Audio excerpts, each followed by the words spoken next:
Hi friends, welcome back to my channel. ನಾನು ನಿಮ್ಮ ಪವಿತ್ರ. ವರ್ಷದ ಮೊದಲನೇ ಹಬ್ಬ ಸುಗ್ಗಿ ಹಬ್ಬ, ಸಂಕ್ರಾಂತಿ ಹಬ್ಬ ಎಲ್ಲರೂ ಹೇಗೆ ಮಾಡಿದ್ದೀರಾ, ಚೆನ್ನಾಗಿ ಮಾಡಿದ್ದೀರಾ ಅಂತ ಅಂದ್ಕೊಂಡು ಲೇಟಾಗಿ ವಿಡಿಯೋ ಅಪ್ಲೋಡ್ ಮಾಡ್ತಾ ಇದ್ದೀನಿ. ನಾವು ಈ ಹಬ್ಬ ಹೇಗೆ ಸೆಲೆಬ್ರೇಟ್ ಮಾಡಿದೆ, ನನ್ನ ಹಬ್ಬದ ತಯಾರಿ ಮತ್ತು ಹಬ್ಬ ಹೇಗೆ ಮಾಡಿದೆ ಅನ್ನೋದನ್ನು ನಿಮ್ಮ ಜೊತೆ ಶೇರ್ ಮಾಡ್ಕೋತಾ ಇದ್ದೀನಿ. ಮಕ್ಕಳಿಗೆ ಅಂತ ಹಬ್ಬಕ್ಕೆ ಬಟ್ಟೆ ಯಜಮಾನ್ರು ಸರ್ಪ್ರೈಸಾಗಿ ಮಕ್ಳಿಗೆ ಬಟ್ಟೆ ಬುಕ್ ಮಾಡಿದರು. ಪ್ರತಿ ಸರಿ ಒಂದೇ ಥರ ಹೆಣ್ಮಕ್ಳಾದರೆ ವೆರೈಟಿ ಬಟ್ಟೆ ಸಿಗುತ್ತೆ. ಈ ಮಕ್ಕಳಿಗೆ ಬರೀ ಪ್ಯಾಂಟು ಶರ್ಟ್ ಅಷ್ಟೇ ಗಂಡು ಮಕ್ಳಿಗೆ ಸಿಗೋದು. ಈ ಸಲ ನಾವು ಹಬ್ಬಕ್ಕೆ ಪ್ಯಾಂಟು ಶರ್ಟ್ ಬೇಡ, ಪಂಚೆ ಶರ್ಟ್ ತಗೊಳ್ಳೋದ ಚೆನ್ನಾಗಿರುತ್ತೆ ಹಬ್ಬಕ್ಕೆ ಅಂತೇಳಿ ಬುಕ್ ಮಾಡಿದರು. ತುಂಬ ಚೆನ್ನಾಗಿ ಬಂದೈತೆ ಫ್ಲಿಪ್ಕಾರ್ಟಲ್ಲಿ ಮಕ್ಕಳಿಗೆ. ಬಟ್ ಅದನ್ನು ಹಬ್ಬದ ದಿನ ಅಷ್ಟೇ ಹಾಕೋಕ್ಕಾಗುತ್ತೆ. ಆದರೆ ಸ್ವಲ್ಪ ಡಿಫ್ರೆಂಟಾಗಿರುತ್ತೆ, ತುಂಬ ಲುಕ್ಕಾಗಿ ಕಾಣಿಸ್ತಾರೆ, ಚೆನ್ನಾಗಿ ಕಾಣಿಸುತ್ತೆ. ಇದು ನಮ್ಮ ಚೋಟಿಗೆ ತೊಗೊಂಡಿರೋದು. ಈ ಕಲರ್ ಬಂದು ಈ ಕಲರ್ ನನಗೆ ಬೇಡವಾಗಿತ್ತು. ಅವ್ನು ತುಂಬ ವೈಟ್ ಇದೆ, ನನ್ನ ಮಗ ಚಿಕ್ಕ ಮಗ ತುಂಬ ಬೆಳ್ಳಗಿದ್ದಾನೆ. ಅವನಿಗೆ ಸ್ವಲ್ಪ ಬೇರೆ ಕಲರ್ ತೊಗೋಬೇಕಿತ್ತು. ಧ್ರುವಂಗೆ ಕಲರು ಓಕೆ, ಧ್ರುವಂಗೂ ಚೆನ್ನಾಗಿ ಬಂದಿತ್ತು. ಅದರಲ್ಲಿ ಬ್ರಾಸ್ಲೈಟು ಮತ್ತು ಕನ್ನಡಕ ಮತ್ತು ಕತ್ತಿನ ಸರ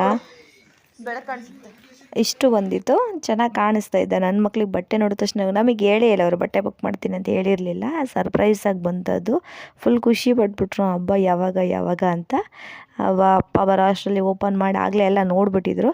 ಆ ಸೈಜ್ ಬಂದವ್ರಿಗೆ ಶರ್ಟ್ ಕರೆಕ್ಟ್ ಸೈಜ್ ಇಬ್ಬರಿಗೂ ಕರೆಕ್ಟಾಗಿತ್ತು. ಪಂಚೆ ಏನಂದರೆ ಅವರು ಸಣ್ಣ ಇರೋದ್ರಿಂದ ಆಗ್ತಿಲ್ಲ, ನನ್ನ ಹತ್ರನೇ ಮಿಷಿನ್ ಇರೋದ್ರಿಂದ ಸ್ಟಿಚ್ ಮಾಡಿಕೊಂಡೆ.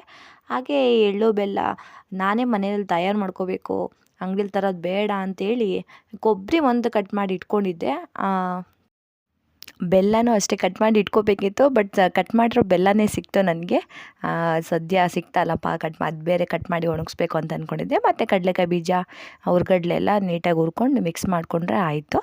ಮನೆಯಲ್ಲೇ ಮಾಡ್ಕೊಳ್ಳಿ, ಆದಷ್ಟು ಮನೆಯಲ್ಲೇ ಮಾಡ್ಕೊಳ್ಳಿ. ನಾನು ಈ ವರ್ಷ ಮಾಡ್ಕೊಂಡಲ್ಲ, ಸೊ ನನಗೆ ಖುಷಿ ಆಯಿತು. ನಾವೇ ಮಾಡಿದ್ದು ಅನ್ನೋದೊಂದು ಖುಷಿ ಇತ್ತು. ಮತ್ತು ಮಕ್ಕಳಿಗೆಲ್ಲ ಚೆನ್ನಾಗಿ ತಿನ್ಬೋದು. ಪ್ರತಿ ವರ್ಷ ಒಂದು ಪ್ಯಾಕೆಟ್ ತಂದು ದೇವ್ರ ಹತ್ರ ಇಟ್ಟು ಪೂಜೆ ಮಾಡಿಬಿಡ್ತಾಯಿದ್ದೆ. ಮಕ್ಕಳಿಗೆಲ್ಲ ಸಾಕಾಗ್ತಿರ್ಲಿಲ್ಲ. ಈ ಸಲ ನಾನೇ ಮಾಡ್ಕೊಳ್ಳೋಣ, ಮನೆಯಲ್ಲೇ ಮಕ್ಕಳಿದ್ದಾರಲ್ವ ತಿಂತಾರೆ ಅಂತೇಳಿ ನಾನೇ ಮಾಡಿಕೊಂಡೆ. ಹಾಗೆ ಇದು ಹಬ್ಬ ಒಬ್ಬೊಬ್ಬರು ಒಂದೊಂದು ಥರ ಹಬ್ಬ ಮಾಡ್ತಾರೆ. ನಾವು ಊರಲ್ಲಿ ಅಮ್ಮ ನಾನ್ ವೆಜ್ ಮಾಡ್ತಾಯಿದ್ರು, ಈ ಹಬ್ಬಕ್ಕೆ ಎಡೆ ಹಾಕ್ತಾಯಿದ್ರು. ಅದಾದಮೇಲೆ ನಾವು ಒಂದು ಏರಿಯಾ ಬಂದ್ವಿ, ಮನೆ ಕಟ್ಕೊಂಡು. ಅಲ್ಲಿ ಎಲ್ಲ ಥರ ತರಕಾರಿ ಹಾಕಿ ಕೂಟ್ ಸಾರು ಮತ್ತು ಸಿಹಿ ಪೊಂಗಲ್, ಖಾರ ಪೊಂಗಲ್, ಹಸುವಿಗೆ ಎಡೆ ಕೊಟ್ಟು ಆಮೇಲೆ ಊಟ ಮಾಡ್ತಾರೆ. ಬಟ್ ಬೆಂಗಳೂರಲ್ಲೇ ಸ್ವಲ್ಪ ಡಿಫ್ರೆಂಟಾಗಿತ್ತು. ನನಗೆ ನವೆಂಬರಲ್ಲಿ ಮದುವೆ ಆಯಿತು, ಫಸ್ಟ್ ಹಬ್ಬ ಇದೇ ಆಚರಣೆ ಮಾಡಿದ್ದು. ಇಲ್ಲಿ ನನಗೆ ನೋಡಿದ ತಕ್ಷಣ ನಿಜ ಶಾಕ್ ಆಯಿತು. ಈ ಥರ ಹಬ್ಬ ಮಾಡ್ತಾರೆ ಈ ಹಬ್ಬನ ಅಂತ ಅನ್ನಿಸ್ತು. ಇಲ್ಲಿ ಕಡಲೆಕಾಯಿ, ಅವರೆಕಾಯಿ ಸಿಪ್ಪೆ ಸಮೇತ ಬೇಯಿಸ್ಕೊಂಡು, ಗೆಣಸು ಮತ್ತು ಕಬ್ಬು ಎಲ್ಲ ದೇವ್ರ ಹತ್ರ ಇಟ್ಟು ಪೂಜೆ ಮಾಡಿ ಪೊಂಗಲ್ಲು, ಸಿಹಿ ಪೊಂಗಲ್ಲು ಮಾಡ್ಕೊಂಡು ಹಬ್ಬ ಮಾಡ್ತಾರೆ. ಇದು ಊಟದ ವಿಶೇಷ. ನಂಗೆ ನಿಜ ಗೊತ್ತಿರಲಿಲ್ಲ ಇದನ್ನು ಯಾರು ಈ ಥರ ತಿಂತಾರ ಅಂದರೆ, ಹೌದು ಈ ಹಬ್ಬಕ್ಕೆ ಈ ರೀತಿ ಮಾಡಬೇಕು ಅಂತ ನಮ್ಮ ಅತ್ತೆ ಹೇಳಿದರು.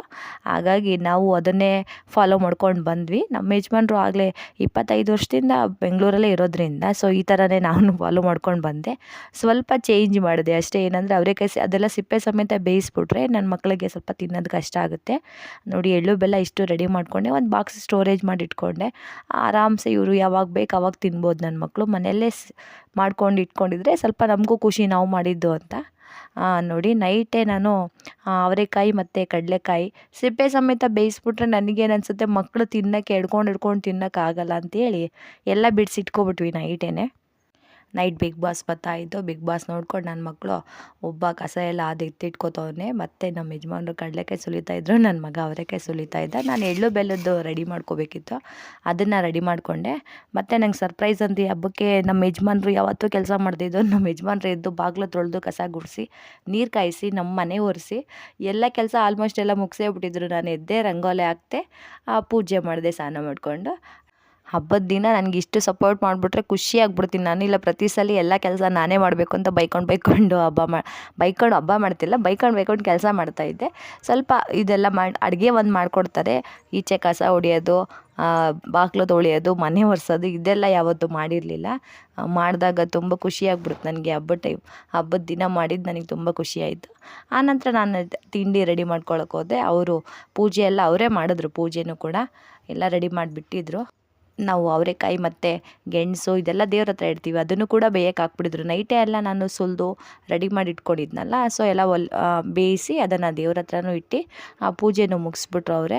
ನಾನು ಈಚೆ ರಂಗೋಲೆ ಬಿಡಬೇಕಿತ್ತು, ರಂಗೋಲೆ ಬಿಟ್ಟು ಸ್ನಾನಕ್ಕೆ ಹೋಗಿ ಮತ್ತು ನಾನು ಪೂಜೆ ಮಾಡಿದೆ.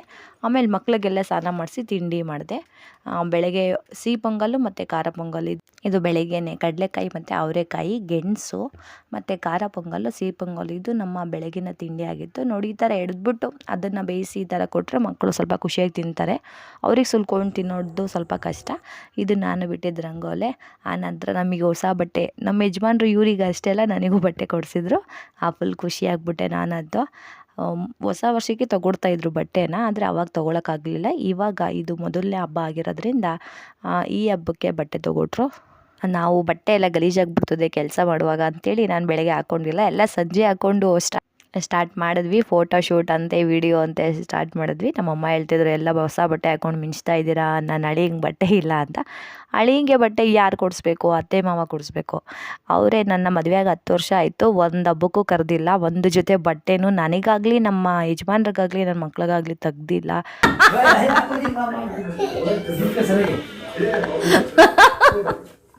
ಚೋಟು ಪಂಚೆ ಕಳ್ಕೊತಾಯಿತ್ತು ಅವರಿಗೆ. ನಮ್ಮ ಯಜಮಾನ್ರು ಅವ್ನ ಪಂಚೆ ಸರಿ ಮಾಡೋದೇ ಇತ್ತು. ಅವ್ರಿಗೊಂಥರ ಖುಷಿ, ಮಕ್ಕಳನ್ನ ಅವ್ರು ಹೊಸ ಬಟ್ಟೆ ಹಾಕ್ಕೊಂಡು ಖುಷಿ ಪಡೋದು ನೋಡಿದ್ರೆ ನಮ್ಮ ಯಜಮಾನ್ರು ಖುಷಿ. ನಾನು ನಮ್ಮ ಅಪ್ಪ ಅಮ್ಮ ಬಟ್ಟೆ ಕೊಡಿಸಿಲ್ಲ, ಹಬ್ಬಕ್ಕೆ ಕರೆದಿಲ್ಲ ಅಂತ ಕುರುಗಬಾರ್ದು. ಹಂಗಾಗಿ ಅವರು ನಮಗೆ ಹಬ್ಬಕ್ಕೆ ನನಗೆ ನನ್ನ ಮಕ್ಕಳಿಗೆ ಬಟ್ಟೆ ಕೊಡಿಸ್ತಿದ್ಯಾ. ನಿಂತ್ಕೊಂಬಂಗ್ನೆ ತಗತಿ ವಿಡಿಯೋ ಮಾಡ್ಕೋತೀನಿ. ವಾವ್ ಸಖತ್ತಾಗಿದ್ಯಾ ಚಿಟ್ಟು, ಹಾಯ್ ಮಾಡು. ಚೋಟು ತುಂಬ ಮುದ್ದಾಗಿ ಕಾಣಿಸ್ತಿದ್ದ. ಹಂಗೆ ಮಧ್ಯಾಹ್ನ ಅಡುಗೆ ಏನು ಮಾಡಲಿಲ್ಲ, ಒಟ್ಟಿಗೆ ಸಂಜೆ ಮಾಡಿದೆ, ಅನ್ನ ಮಾಡಿದ್ದೆ ಮತ್ತು ತರಕಾರಿ ತಂದಿದ್ದೆ, ತರಕಾರಿ ಸಾಂಬಾರು ಮಾಡಿಕೊಂಡೆ. ಆಮೇಲೆ ಅದಕ್ಕೆ ನಂಚ್ಕೊಳ್ಳೋಕೆ ಪಲ್ಯ, ಕ್ಯಾರೆಟು ಬೀನ್ಸ್ ಪಲ್ಯ, ನಂಗೆ ತುಂಬ ಇಷ್ಟ ಅದು ಕ್ಯಾರೆಟು ಬೀನ್ಸ್ ಪಲ್ಯ ಮಾಡ್ಕೊಂಡಿದ್ದೆ. ಗೆಣಸು ನೋಡಿ ಯಾರೂ ತಿಂದೇ ಇಲ್ಲ, ಹಬ್ಬಕ್ಕೆ ಸುಮ್ಮನೆ ಮಾಡೋದಷ್ಟೇ, ಯಾರೂ ತಿಂದು ಖಾಲಿ ಮಾಡಲ್ಲ. ಕಾಳು ಗೊಜ್ಜು ನಮ್ಮ ಯಜಮಾನ್ರಿಗೆ ಇಷ್ಟ, ತರಕಾರಿ ಪಲ್ಯ ನನಗಿಷ್ಟ, ಕಾಳು ಗೊಜ್ಜು ನಮ್ಮ ಯಜಮಾನ್ರಿಗೆ ಇಷ್ಟ, ಮತ್ತು ರಸಮ್ಮು ಮತ್ತು ಹಪ್ಪಳ. ಹಬ್ಬ ಅಂದರೆ ನಮ್ಮ ಮನೇಲಿ ಇಷ್ಟು ವೆರೈಟಿ ಇರಲೇಬೇಕು ಯಾವಾಗಲೂ. ಇದು ನಮ್ಮ ಹಬ್ಬ ಆಗಿತ್ತು. ಇದು ನನ್ನ ಡ್ರೆಸ್ಸು ಹೇಗಿದೆ ಅಂತ ಕಮೆಂಟ್ಸ್ ಮಾಡಿ. ತುಂಬ ಇಷ್ಟ ಆಯಿತು ಡ್ರೆಸ್ಸು, ಯಜಮಾನ್ರು ಕೊಡಿಸಿದ್ದು. ಇದು ನಮ್ಮ ಹಬ್ಬ ಆಗಿತ್ತು. ವಿಡಿಯೋ ಇಷ್ಟ ಆದರೆ ಲೈಕ್ ಮಾಡಿ, ಸಬ್ಸ್ಕ್ರೈಬ್ ಆಗಿ ನನ್ನ ಚಾನಲ್ಗೆ. Thank you.